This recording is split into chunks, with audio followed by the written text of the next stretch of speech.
problemas logísticos ultrapassados, vamos então começar esta pequena tertúlia de memórias, que de facto foi mais preparada pela Margarida Moraes do que por mim, mas de facto a saúde pegou-lhe uma partida e vai-me caber então conduzir esta tertúlia.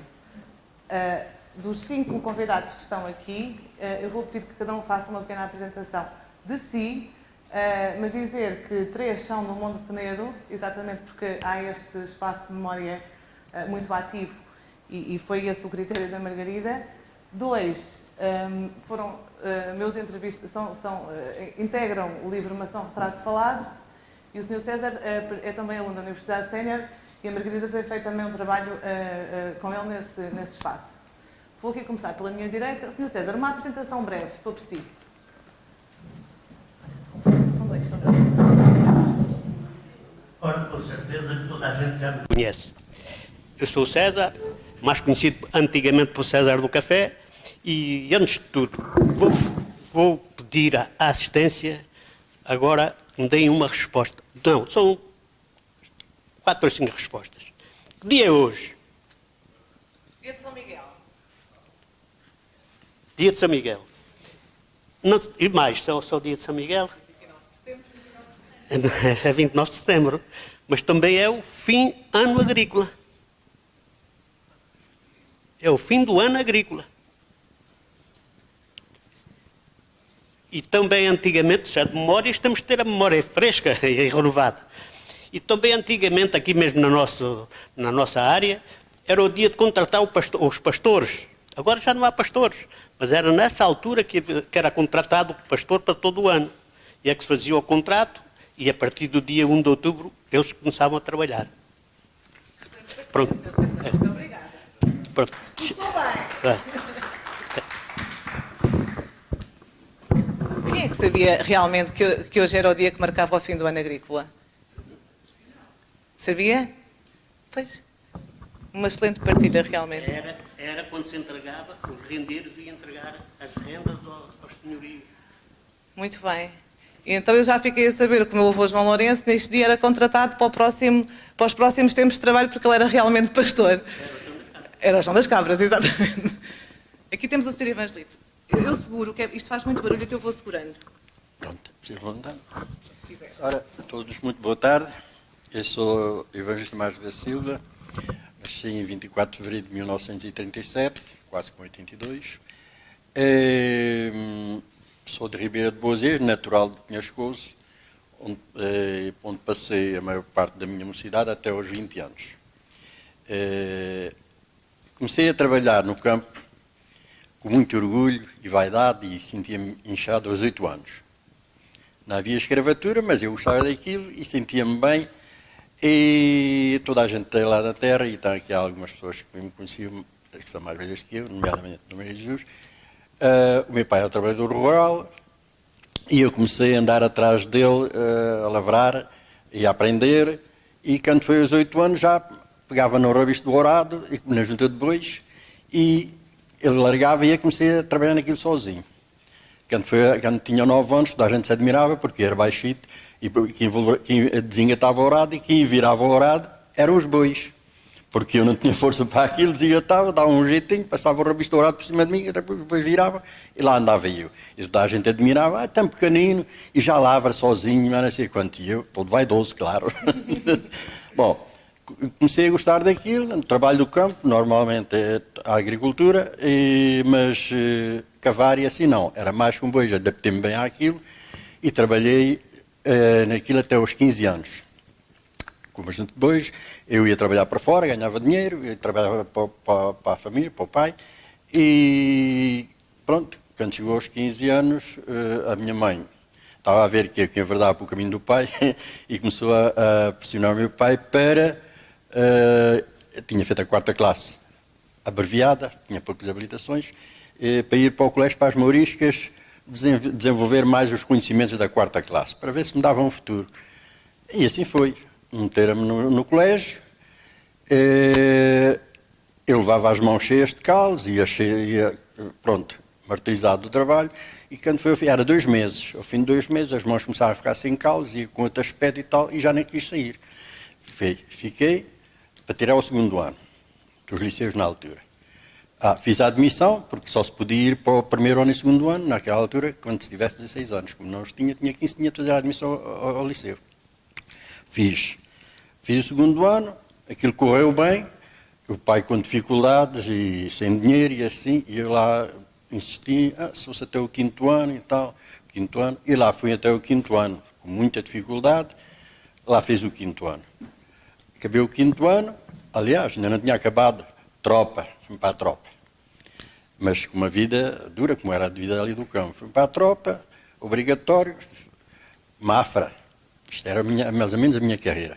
Mafra, foi o primeiro ano que selecionaram os milicianos para as escolas práticas. Até aí ia tudo para os quartéis em comuns, a recruta tirava-se aí, mas depois acharam que era tempo desperdiçado para os alunos, que tinham mais obrigações, e selecionaram para as escolas. Mafra. Eu que nunca tinha ouvido falar em Mafra, uma tortura. Era estrangeiro. E então que me disse, EPI, era a mobilização que vinha, EPI, eu termino lá de Montenegro, talvez a gente conhecesse, muita gente conhecia, perguntei-lhe, isso é em Mafra, vais para Mafra, mas onde é que isso fica? Fica ali para o lado do oeste, Torres Vedras, lá fui. Acabei a primeira parte do recruto, Escola de Sargentos de Tavira. Tirei o curso lá, Escola de Sargentos, de arma recruta em Abrantes. Fiz 18 meses de tropa. Ao fim desses 18 meses, 4 meses e meio na disponibilidade. Mas eu já ia preparado para aquilo. Bem, agora, 18 meses nem Mostira, vou de vontade. 4 meses e meio, ao fim de 4 meses e meio, mobilização para o ultramar. Aí, não tenho vergonha de dizer, chorei. E tive para desertar para o ultramar. Presidente do R2, BC5 ainda fui dormir à cargueira, tiraram o curso de caçadores especiais a Lamego, Guiné, 24 meses, fiz 48 meses de tropa. Quando lá vi, aqui em Verdadeiro, vindo lá,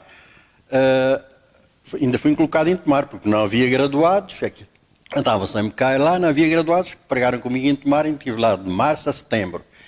Lá andei, a única cunha que me tinha até aí foi para sair da tropa, e conseguiram-me tirar. Um senhor que era também de Montenegro, que era comissário da polícia, que tinha boas relações com o regime da altura e tal, e lá consegui sair da tropa, escritórios da CP, 5 anos. Ao fim de 5 anos pensei em melhorar a vida, ingressei noutra... Então nunca mais voltou aos calos? Hã? Nunca mais quis ter calos na mão?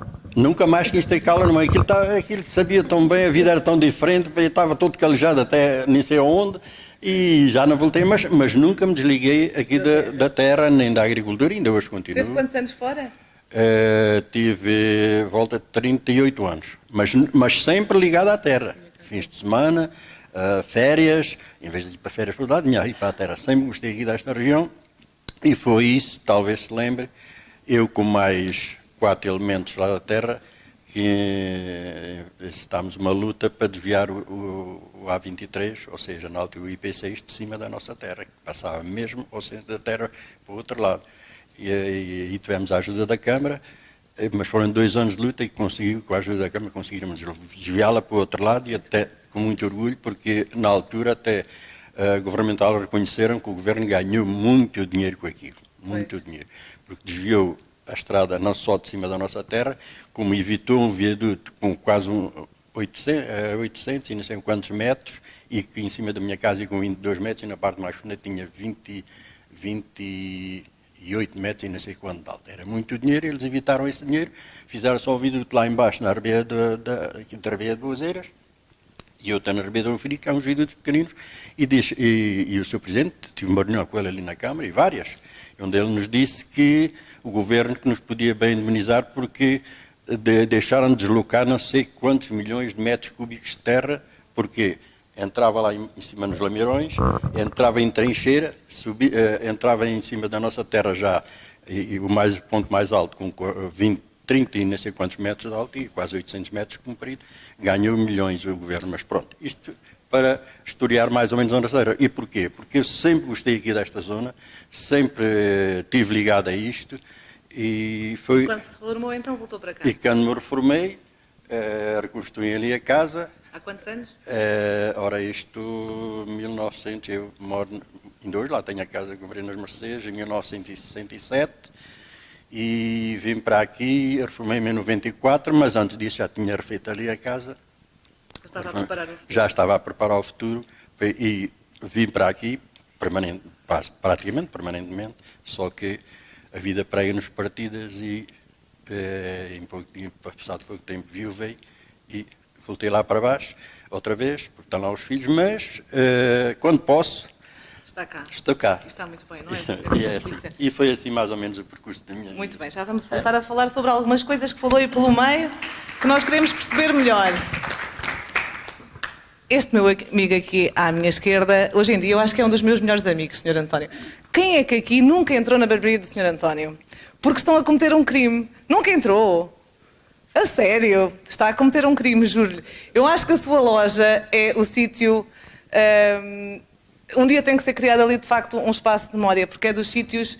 Eu passo lá tantas vezes. Outro dia na rua e ouvi uma música e atrás da barbearia do Sr. António é barbeiro. Atrás da barbearia há um polidesportivo. Eu pensei, o que é que estará a ocorrer no polidesportivo? Porque tem lá música ligada. Era a telefonia, dentro da barbearia, a dar música à rua toda. O Sr. António, como eu já disse, é barbeiro, mas vai-nos fazer uma pequena apresentação. Quantos anos? Quantos anos? 88. 88, faz 89 no Natal. Sim, senhor. E trabalha, e está estabelecido naquela loja há... Bem, estive no outro lado, mas ali estou há 20 e tal anos. Mas a trabalhar em Mação, como barbeiro, já está há mais de 60. Pois, então desde os 15 anos até agora. Os meus filhos, que um dia destes fazem 15 anos, nunca não estão preparados para ter uma profissão, realmente eram outros tempos. A cadeira do Sr. António, se alguém já leu a história de vida dele, o Sr. António escapou, como ele diz, escapou a Lisboa, foi buscar a cadeira, e aquela cadeira de barbeiro, que já foi comprada em segunda mão, está ali... Não, foi nova. Foi nova. Na calçada de Boa Hora, em Lisboa. Na fábrica Pessoa, não era? Era. Exatamente. Que já não existe a fábrica, mas a cadeira está lá ainda e nós passamos lá diariamente e vemos os seus clientes fiéis a ir lá cortar a barba e o cabelo com os seus utensílios antigos, a sua velhinha cadeira, a sua batinha sempre branca e é um gosto de facto passar ali e estar um bocadinho com o Sr. António. Já vamos voltar a falar. Tem 4 filhos. 3, sim. E quantos netos? Quantos anos? Quantos netos? Netos, 5. O Sr. António tem... Eu vou contar um segredo. Tem um papelinho na carteira com os nomes e as datas de aniversário dos filhos e dos netos para não se esquecer de nenhum. Eu já vou precisando de fazer isso, Sr. António. Aqui temos a Dona Natalina. Então faça lá a sua... o Sr. António merece... Não, deixe estar. Dona Natalina, eu vou segurando que isto faz Sim, ora, então, boa tarde. Eu nasci no Monte Penedo, tenho 70 anos. Vivi ali até aos 19 anos, casei com 19 anos e aos 56 voltei para a minha terra. Tenho uma casa no Seixal, mas tenho fechada lá há 20 anos e estou aqui. Por opção, porque tenho lá a casa. É assim, a minha vida comecei desde pequenita, como todos aqui, Jesus e o Evangelista, que são as pessoas, talvez, e o Tio César, melhor me conhecem, mas em princípio estes dois. Saí da escola com 10 anos, com muita pena, porque eu era uma boa aluna e queria estudar, mas o dinheiro era tão pouco. E o rapaz era o irmão que tinha que estudar, as raparigas antigamente é que... E não me vai esquecer nunca uma frase que o meu pai me deixou, que se arrependimento me matasse, ele estava morto. Porque fez da minha cunhada, ainda bem, uma senhora, porque nunca trabalhou, à custa dele, e eu fui a escrava. E infelizmente, quando eles precisaram, fui eu com os 39 anos sozinha. Porque tinha mais experiência de vida, não é, Dona Natalina? Fui obrigada, deixei a Holanda, que estava com o meu marido, e vim para cá. Esteve na Holanda? Tive. Eu estive na Itália, estive na Alemanha, estive em diversos lados mais tarde. A vida proporcionou assim. Sim. Mas a minha terra é a minha terra e o ar, quando aqui chego, respira-se de outra forma. Não é? E não o troco por nada. Não o troco por nada. Se eu quisesse estar no outro lado, estava. Eu não quis lá ficar. Está cá há quantos anos? Estou cá desde os 56, tenho 70. Virei da Holanda para cá porque precisei de vir tratar os meus pais. Conscientemente, acho que foi a melhor opção que fiz, porque eles eram pais, não eram ricos, mas eram ricos pais e mereciam todo quanto ele pudesse fazer. E aquilo que eu quis fazer foi estar com eles até a hora da morte, que meu pai morreu agarrado à minha mão. Mas enfim, isso é outra história, não é? Mas é uma história de vida a mesma, e isso sensibilizou-me muito, e já de cá não voltei, e o meu marido veio para cá, reconstruir a casa dos meus pais, que já era da minha trisavó, não sei se será das mais antigas ali da aldeia, porque é a história que a minha avó me contava, pelo menos que era da avó dela, ficou para a mãe dela, que morreu quando ela nasceu, ficou para ela, depois para meus pais e agora é minha. Tem as paredes, só o resto. Mas pronto, a história da casa também conta para mim. Também é muito importante as memórias. E custa-me tanto, diga-me se também lhe custa lá na sua aldeia, mas custa-me tanto andar nas ruas da vila e ver tantas casas abandonadas, não é? Porque as pessoas não têm capacidade financeira ou outra para continuarem a manter as casas. É uma pena, não é? E já pedi aos meus filhos que podem vender tudo aquilo que eu comprei, mas a casa que meus pais me deixaram, deixem aos filhos deles. Muito bem. Mas isso eles terão no critério deles. Mas acho que sim, que eles fazem essa vontade. Pelo menos já tenho 3 netos que gostam dela. O resto, o outro pequenino ainda não tem. Tem 4 netos, portanto? Tenho 4. Quantos filhos? 2 rapazes e 2 raparigas. Os netos? Sim, já tenho um rapaz com 25 anos, outra com 22, outra com 20 e um pequenino com 8, que vai fazer 8. Muito bem, já voltamos a falar consigo. Palmas para a Dona Natalina. E agora uma apresentação da Dona Maria de Jesus. Eu sou Maria de Jesus Gomes, nasci na Ribeira de Boazeiras. Estive na escola lá de Monte Penedo e Ribeira até a 4ª classe, entrei aos 7, saí aos 10. Depois os meus pais ainda quiseram que eu fosse estudar, mas eu não queria, não quis.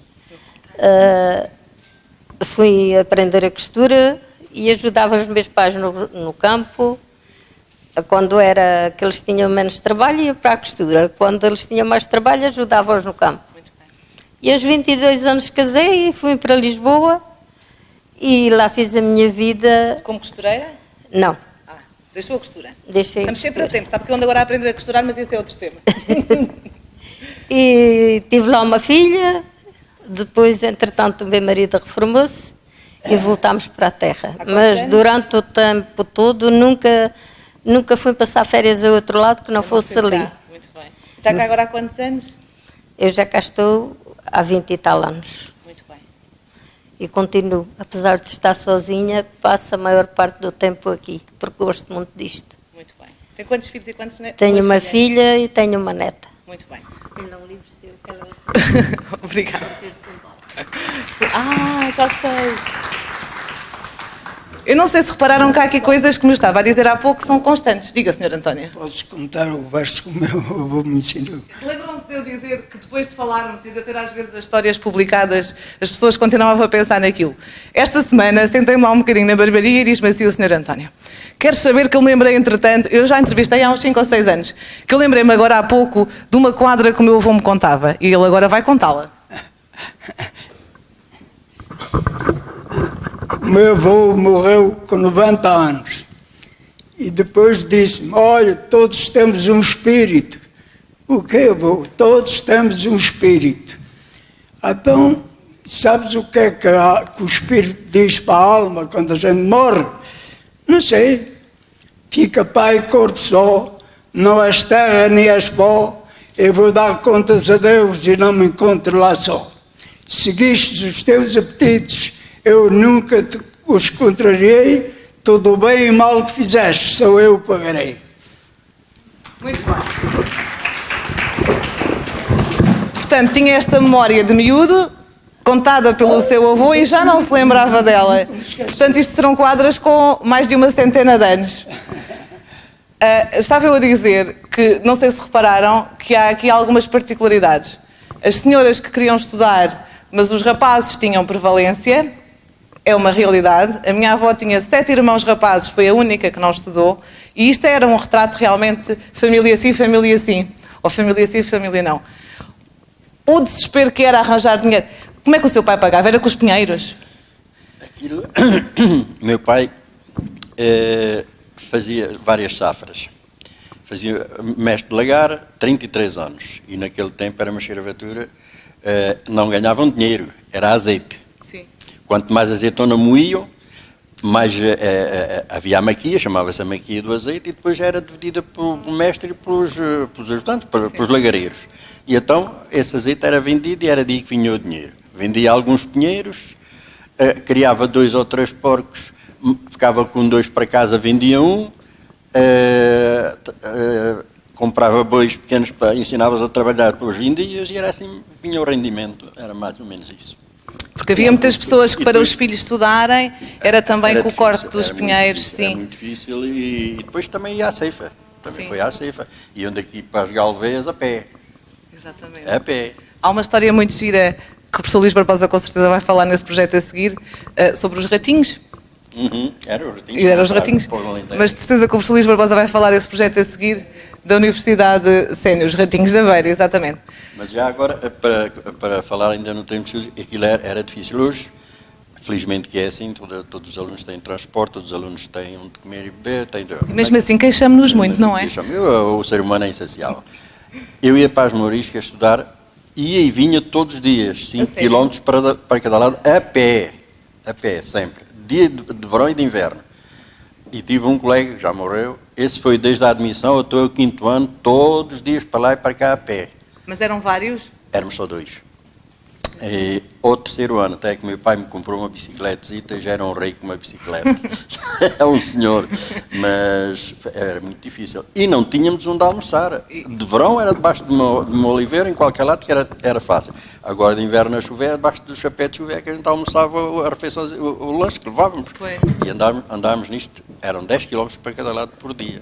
10 km por dia.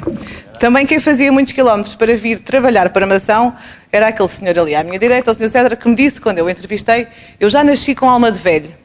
Porque tinha uns pais já de certa idade, teve que começar a trabalhar muito cedo, teve muitas profissões de adulto muito novo, e uma das coisas que me contou, porque era das Casas da Ribeira, que foi lá que nasceu. Como eu acho que 80% da população de Mação, se isto for bem estudado, toda a gente tem uma perninha nas Casas da Ribeira, e vinham a pé dezenas de homens e mulheres para trabalhar na fábrica Mirrado, entre outros. O Sr. César não vinha para a fábrica Mirrado, mas vinha com eles. Era como se fosse um autocarro hoje em dia, mas vinham a pé, em grupos de homens e mulheres, não era? Não só das Casas da Ribeira, como do Pereiro, da Carregueira, do Rosmanhal, do Casal da Barapuca. Isto era muita gente, aqui em Mação tinha um enxame de gente a entrar para cá e à noite para sair. Mas eu nasci muito... Se vê hoje em Lisboa, mas com os carros. E até aqui em Mação. Hoje vê-se a casa entrar para Mação. Agora, a respeito de eu vir para cá muito cedo, vi, e nascer tarde, depois já nasci velho, como disse no livro, porque os meus pais já eram idosos. Por esse motivo, eu também já nasci velho e os meus irmãos começaram a estar criados, cada um foi para a sua vida, e eles todos tiveram a possibilidade de estudar, mas eu quis estudar alguns, mas até à 4ª classe em geral eles não faziam nada. Estão aqui, até à 4ª classe eles não trabalhavam, mas eu em 1947 já sabia ler o jornal do Correio, o Diário de Notícias do Século, já tomava certas coisas, porque tinha de ir à escola e tinha de trabalhar. Tinha de vir buscar a mala do correio, que era aqui. Conte-nos só, o Sr. César já tinha aqui uma questão interessante. Ele não tinha idade para ser carteiro, mas foi carteiro. Ele vinha, tinha quantos anos nessa altura? Foi em 47, tinha 7 anos. Tinha 7 anos e já era carteiro. Como é que é possível, não é? Então conte-nos lá, vinha de manhã? Vinha de manhã, não podia levantar as malas, que era aqui no pé do Perdiz, de onde era o Perdiz antigamente, aqui no fundo da Rua das Almas. E então era uma senhora do Casal da Barba Pouca, que era a tia Antónia do Rosário, diziam que ela que tinha os 2 sexos, mas eu não sei, era o que se dizia. E ela levava uma malinha do correio para a dona Cesaltina, que é onde mora agora a menina Maria Diogo. Sim, e essa senhora que levantava as malas porque não me deixavam levantar. Porque eu era um miudeco, então não tinha responsabilidade. Diziam hoje que eu não tinha responsabilidade nenhuma, mas eu já tinha responsabilidade. E então ela chegava lá, entregava umas malas e então é que eu seguia. Casas da Ribeira, Cartão, Santos. Mas no verão ainda tinha a Fadagosa, tinha de ir levar a malinha à Fadagosa. Mas está-se a esquecer de um pormenor. E então, quando eu chegava aos Santos, assistia lá às aulas e aos ensinamentos, não só da escola, como estava lá o senhor... Depois, mas já, e depois apanhava, quando era às 2h30, 3 horas, o senhor professor Aniceto da Silva, que já estava aposentado e que me ensinou muito para a vida, mesmo para a vida. Não foi só na escola, mas foi para a vida.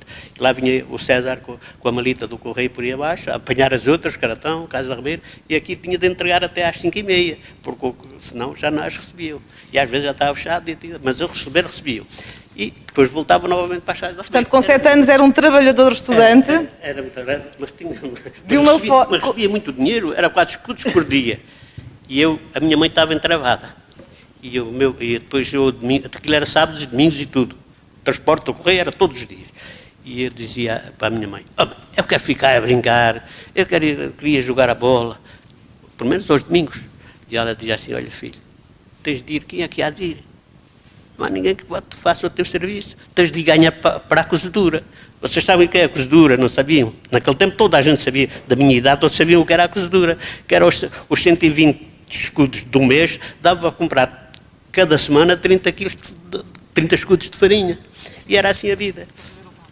Pois, não havia pãozinho. Isso. Mas fui criado com muita riqueza. Hoje as pessoas nem sabem o bem que têm. Mas eu já naquele tempo já tinha. Comia pizzas, de vez em quando era uma pizza. E então, de comer da canja, isso era o fim da macacada. Mas não estava a apanhar a comer da canja. Explique lá isso melhor. Eu acho que os meus filhos que gostam tanto de pizza não iam gostar. E lembrei o fundo do tacho. Anda cá que vais lembrar o fundo do tacho, pensando que havia lá arroz doce e que era... Espera aí, não sabe o que é uma pizza? Ora bem, então...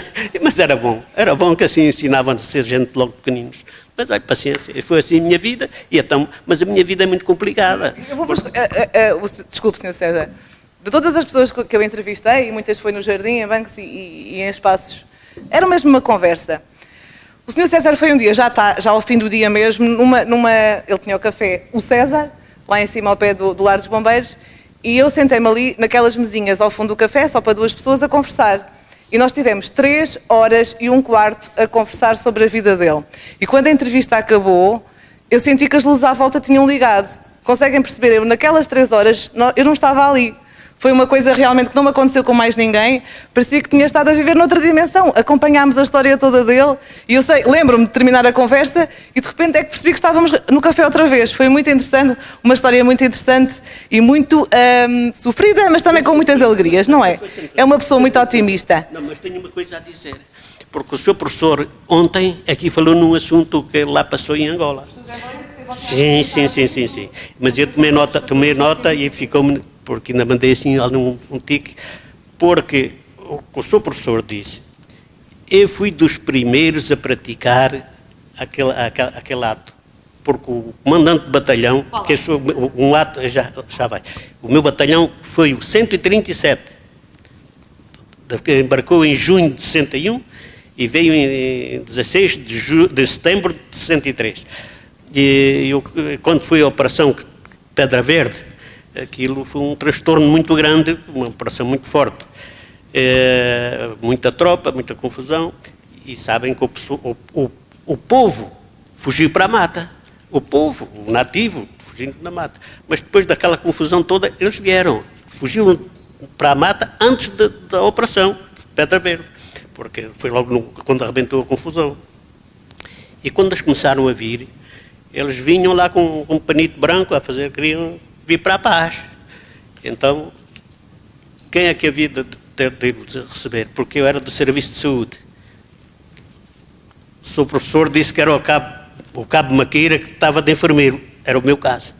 Ó César, tens de ir, vai lá, tens paciência, vai lá curar-lhe as feridas e falar um bocadinho com eles. A tal psicossocial que ainda na minha caderneta tenho a impressão que ali o nosso professor, digníssimo professor Barbosa, que já leu, porque o meu comandante deu-me um louvor pela psicossocial, não foi por lá lutar nem por nem lutar, pela psicossocial. Fiz para toda a campanha que eu lá estive, eu tinha todos os dias menos em Nambongongo, que aí não havia nem naturais, nem senhoras, era só machos, era só mancebos é que lá estavam em Nambongongo, não havia mais nada. 6 meses sem ver o sexo feminino.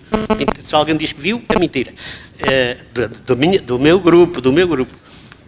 Agora, em Catete, aquela zona toda, todos os dias, havia uns dias na semana que eu tinha de ir fazer a psicossocial. E o teu comandante, um dia, chega-se ao pé de mim e ao pé do padre Pedro, lá o seu professor também falou no capelão, ele diz assim, ó César, estamos os dois, eu e o padre capelão, o padre Pedro, diz ele, Parece-me que vocês que andam aí pelas sanzalas, mas é fazer psicossocial. Não sei se está a entender, ó professor. Pois, a minha vida, por lá cumpri também 28 meses, fiz 46 meses de tropa, como se sabe, não foi petisco nenhum, porque as primeiras camas que a gente conheceu foi ao fim de 6 meses, pelo menos foi sempre no chão. Quando foi a Operação Variato, não sei se o professor já leu essa história da Operação Variato, foi muito gostosa, foi quando o Bacenista se revoltou e teve o castigo. As memórias das idas para o ultramar são realmente também uma constante no Sr. César, no Sr. Evangelista e a muitas pessoas que entrevistámos, e a muitas pessoas de Mação. Houve uma senhora que, quando estávamos a fazer a carta gastronómica, entrevistámos no Monte Penedo. Eu vou ser sincera porque a minha memória ultimamente não anda muito boa. Tenho um bebê que não me deixa dormir.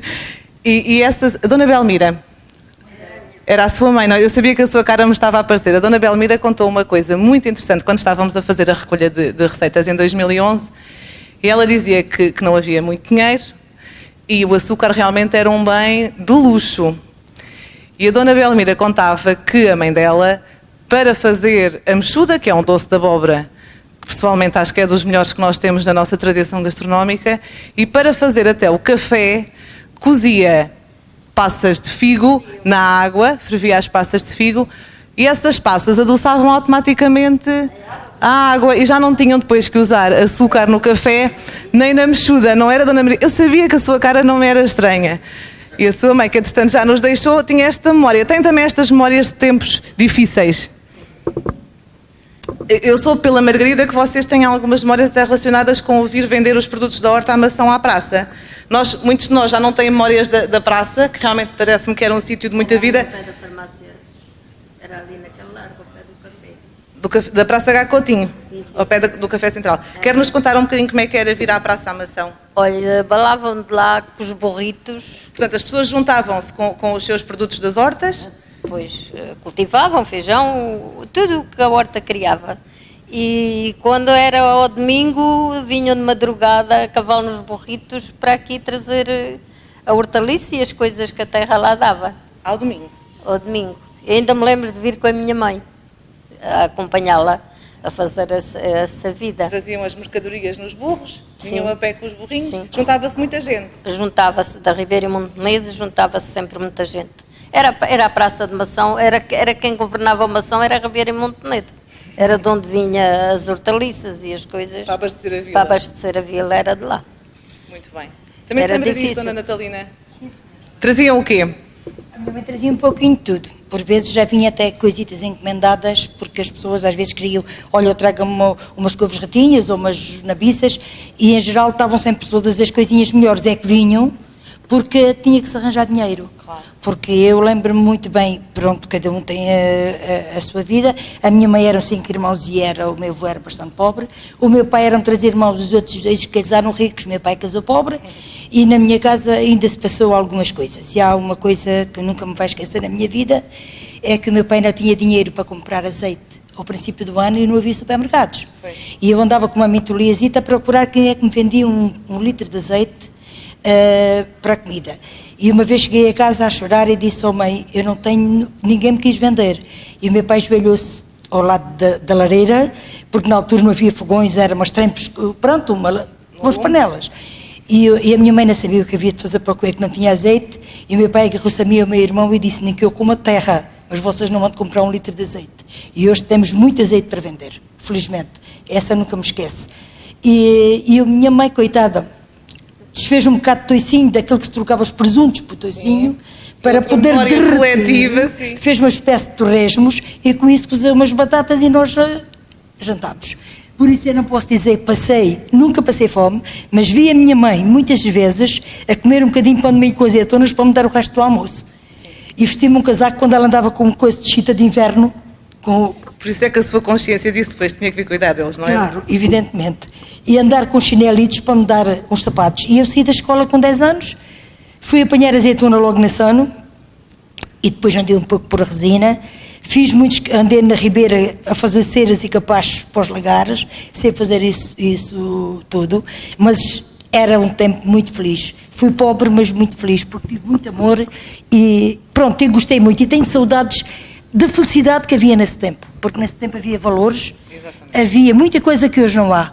E só tenho, além da pobreza, tenho muitas memórias boas, muitas. Os meus pais deixaram-me todas as memórias que eu posso preservar e dar aos meus filhos para o resto da vida. Muito bem. Eu fiz a 4ª classe com uma professora aqui de Mação. Outra. A dona Josinha? Não, a Dona Irmelinda. Essa não sei quem é. Morava aqui embaixo ao pé da igreja. E era lá Era irmã de... Como? era da família Leitão. Era irmã do senhor doutor Juiz, que ainda foi presidente da Câmara. Sim, sim, sim. Ela na minha rua. Ainda lhe posso dizer, eu fiz a 4ª classe com livros, só meios livros, já tinham sido da minha madrinha, dos meus 2 primos, do meu irmão, e eu era o resto. E eu gostava tanto de estudar, mas também comigo agora falaram das novas oportunidades, quando vieram.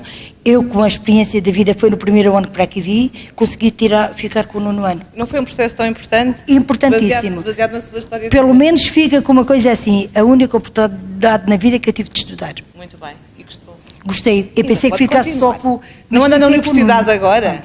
E eu já soube que é uma boa aluna. Muito participativa.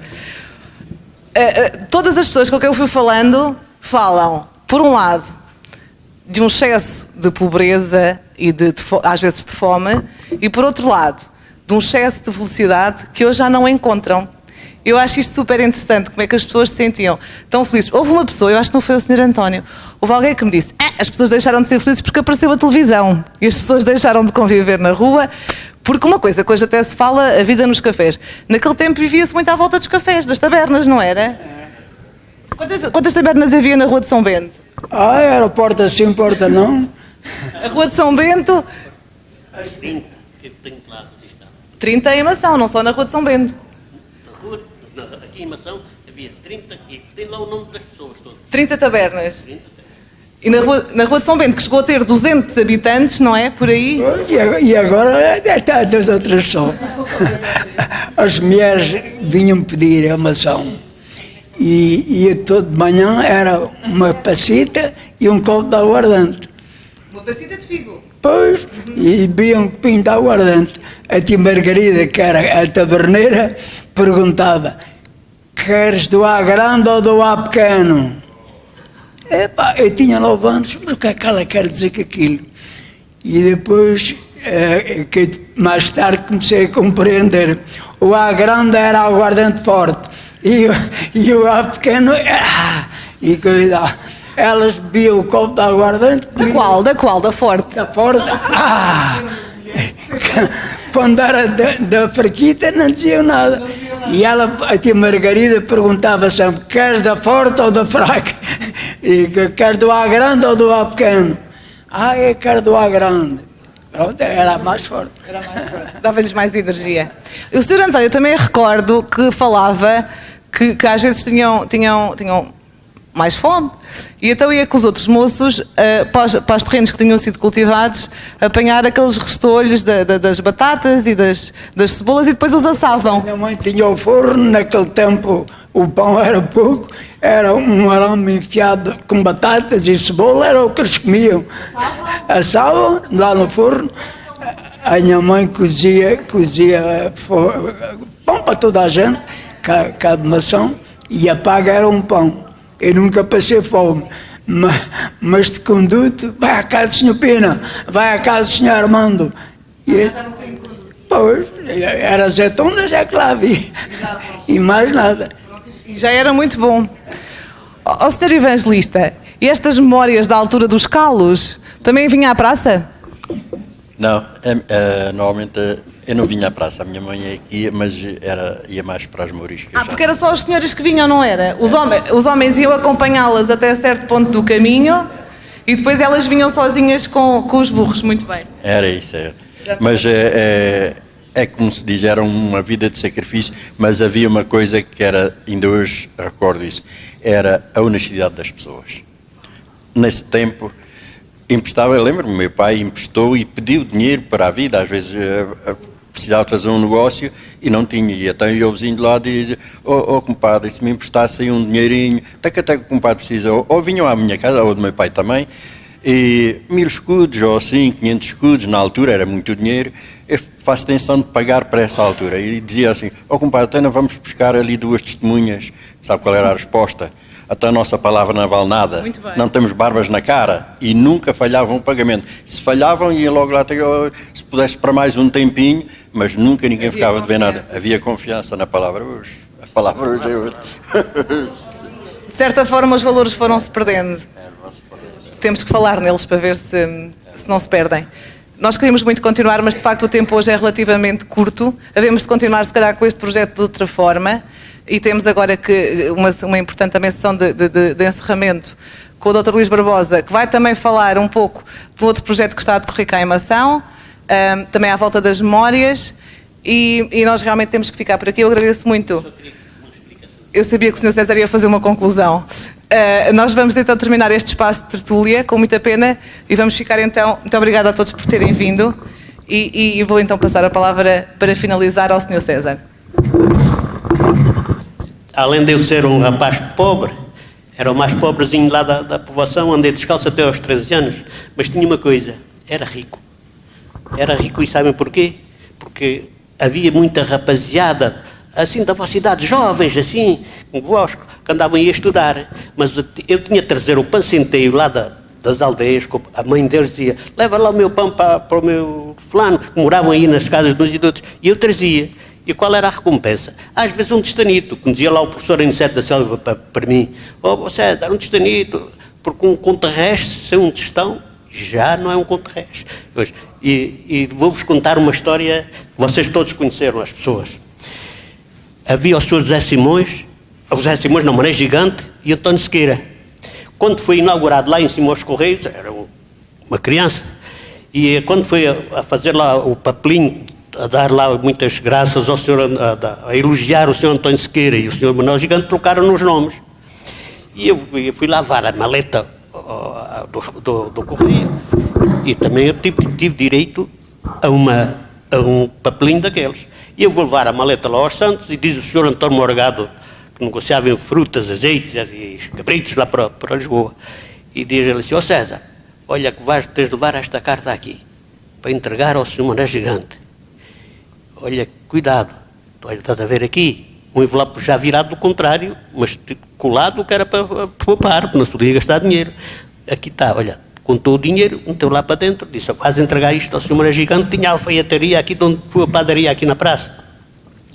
O rapazeco de onde é que havia de pôr, não tinha cerulas, os bolsos estavam rotos, não é? Onde é que eu vou meter isso? É lá escondido de uma maneira que... E venho por aí abaixo, com as malas do correio, aquilo ainda era pesado.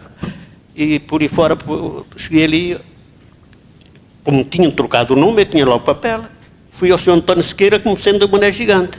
Ele tinha lá a sapataria em frente à Câmara, estava lá uma rodada de sapateiros, e eu pego lá para o envelopezito e entrego ao Sr. António Sequeira. E eu digo para ele, Sr. Mané Gigante, o Sr. Morgado manda-lhe entregar esta carta. Parece que é dinheiro. E então o homem pôs lá a carteira na máquina e disse, eu não sou o Mané Gigante, mas eu sou o cunhado dele, eu entrego-lhe isso, porque tinha de cá vir abaixo, porque nessa altura o correio era já lá em cima. E eu fiquei a olhar à espera. E ele ficou assim, o que é que és, pá? E ele disse, então, abra o envelope e conte, que é para saber se está lá o dinheiro. E o homem achou uma piada daquilo. Quando eu me casei, fui lá comprar os sapatos. Então diz ele assim, César, ainda não me esqueci da tua atitude. Preciso um grão de milho e diz para mim, abra o envelope e conta o dinheiro para ver se está certo ou não. Foi isso, essa passagem que ainda hoje recordo. São memórias realmente muito antigas que ficam. Eu quero pedir agora uma grande salva de palmas para estes 5 convidados. Muito obrigada.